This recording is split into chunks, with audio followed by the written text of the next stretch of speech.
बांग्लादेश ने अपना असली रंग दिखाना शुरू कर दिया है। बांग्लादेश भारत को बदनाम कर रहा है, भारत को धमकी दे रहा है। बांग्लादेश ने अचानक ऐसे कई कदम उठाए हैं जो सीधे सीधे भारत का अपमान है। बांग्लादेश की 4 हरकतों के बारे में आज हम आपको बताने वाले हैं। ये सब देखकर आपका खून खौल जाएगा। सबसे पहले तो बांग्लादेश ने अपने देश में आई भयंकर बाढ़ का झूठा आरोप भारत पर लगा दिया है। बांग्लादेश में यह अफवाह फैलाई जा रही है कि भारत ने त्रिपुरा में डंबूर बांध का दरवाजा खोल दिया, जिसकी वजह से बांग्लादेश में बाढ़ आ गई। लेकिन यह सफेद झूठ है। खुद भारतीय विदेश मंत्रालय ने इस झूठी खबर का खंडन कर दिया है। इसके बाद एक और खबर आई जो आपको गुस्सा दिला देगी। बांग्लादेश में कुख्यात चरमपंथी उपदेशक जाकिर नाइक के पीस टीवी का प्रसारण दोबारा शुरू हो सकता है। इसका ऐलान खुद भगोड़े जाकिर नाइक ने किया है। मामला यही नहीं रुका। इसके बाद तो बांग्लादेश ने शेख हसीना को लेकर एक बड़ा ऐलान कर दिया। शेख हसीना 5 अगस्त से भारत की शरण में है, मगर अब बांग्लादेश की मुख्य विपक्षी पार्टी बांग्लादेश नेशनलिस्ट पार्टी यानी बीएनपी ने भारत से शेख हसीना के प्रत्यर्पण की मांग कर दी है। बीएनपी का कहना है कि भारत शेख हसीना को तुरंत बांग्लादेश के हवाले कर दे। इसके लिए बीएनपी ने उस प्रत्यर्पण संधि का हवाला दिया है जो भारत और बांग्लादेश ने साइन की है। इस संधि के तहत दोनों देश एक दूसरे के देश में मौजूद अपराधियों का प्रत्यर्पण करते हैं। बीएनपी का कहना है कि शेख हसीना एक अपराधी हैं, उन पर बांग्लादेश में मामला चल रहा है, इसीलिए भारत तुरंत शेख हसीना को बांग्लादेश के हवाले कर दे। भारत पर दबाव बनाने के लिए मोहम्मद यूनुस सरकार ने शेख हसीना और उनकी पार्टी के कई नेताओं के डिप्लोमेटिक पासपोर्ट रद्द कर दिए हैं। ये कदम उठाने के बाद बांग्लादेश ने इससे भी बड़ा फैसला ले लिया। बांग्लादेश में मोहम्मद यूनुस सरकार ने ऐलान किया है कि वो तीस्ता जल विवाद को अंतरराष्ट्रीय मंच पर ले जाएंगे। ये ऐसा ऐलान है जो भारत को बहुत बड़ा नुकसान पहुंचा सकता है।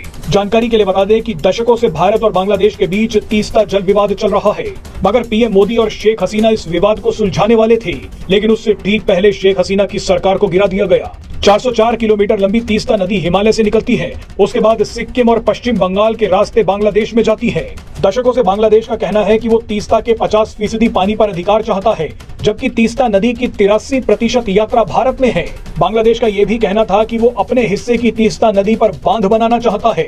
पिछले कई सालों से चीन बांग्लादेश पर दबाव बना रहा था कि बांध बनाने का ठेका उसे दे दिया जाए, लेकिन भारत ने कड़ी आपत्ति जताई थी। इसके बाद शेख हसीना ने फैसला किया कि बांध भारत बनाएगा, न कि चीन। भारत का डर जायज था, क्योंकि बांग्लादेश के जिस इलाके में ये बांध बनना है वो जगह नॉर्थ ईस्ट राज्यों को भारत से जोड़ने वाले सिलीगुड़ी कॉरिडोर से सिर्फ 93 किलोमीटर दूर है। यानी बांग्लादेश का ये बांध भारत की एक स्ट्रेटेजिक लोकेशन के पास है। इसीलिए बड़ा कदम उठाते हुए शेख हसीना ने फैसला ले लिया था कि ये बांध भारत ही बनाएगा। मगर शेख हसीना की सरकार जाते ही मोहम्मद यूनुस ने बड़ा खेल कर दिया। मोहम्मद यूनुस अब तीस्ता विवाद को अंतरराष्ट्रीय स्तर पर ले जाने की धमकियां दे रहे हैं। वो चाहते हैं कि अब इस पूरे बवाल में अमेरिका की एंट्री हो जाए, क्योंकि मोहम्मद यूनुस अमेरिका के प्यादे हैं।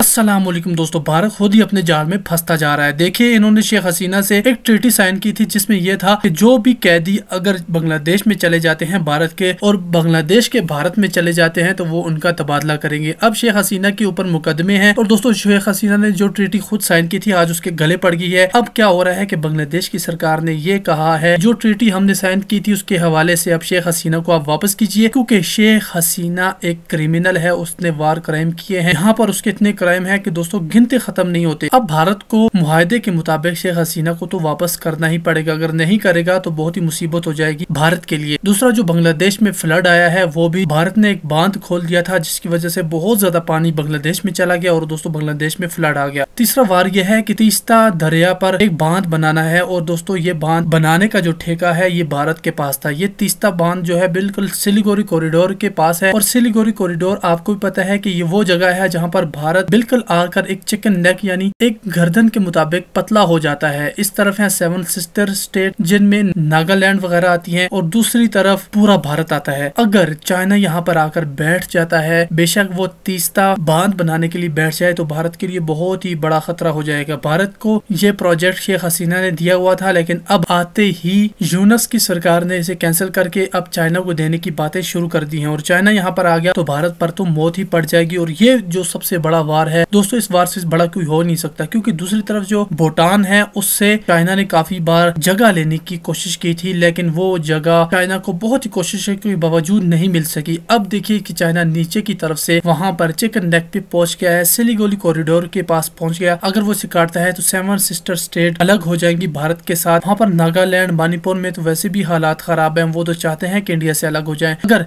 उन्हें मौका मिला तो वो ऐसा ही करने वाले हैं। यहाँ पर देखें तो भारत खुद ही अपनी चालों में फंसता जा रहा है और बांग्लादेश वो काम कर रहा है जो पुराना बांग्लादेश तो दोस्तों सोच ही नहीं सकता था कि वो भारत के खिलाफ इतना आगे चला जाएगा, जो न्यू बांग्लादेश आगे करता जा रहा है। दोस्तों वीडियो कैसी लगी, वीडियो को लाइक करने के साथ साथ चैनल को सब्सक्राइब कीजिए, साथ में घंटी पर भी लाजमी क्लिक कीजिएगा।